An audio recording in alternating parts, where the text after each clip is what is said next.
আমি দেখেছি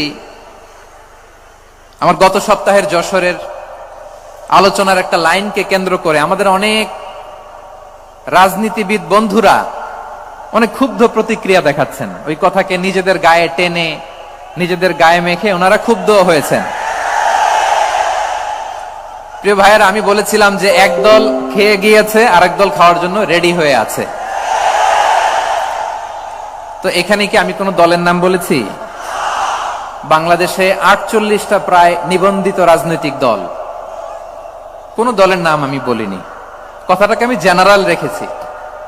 দায়ীদের বৈশিষ্ট্যই এটা, দায়ীরা জেনারেলি কথা বলে, যার যেই মেসেজ নেয়ার তারা সেখান থেকে নিয়ে নেয়।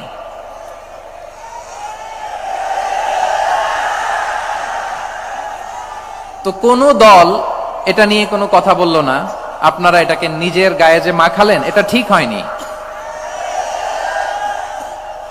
আমি বলবো যে এটা খুবই অনভিপ্রেত হয়েছে। কোন দলকে টার্গেট করে বা কোন দলের পক্ষে আমরা কখনো কথা বলি না। আমরা কোরআনের পক্ষে কথা বলি, ইসলামের পক্ষে কথা বলি, ঠিক কিনা বলেন?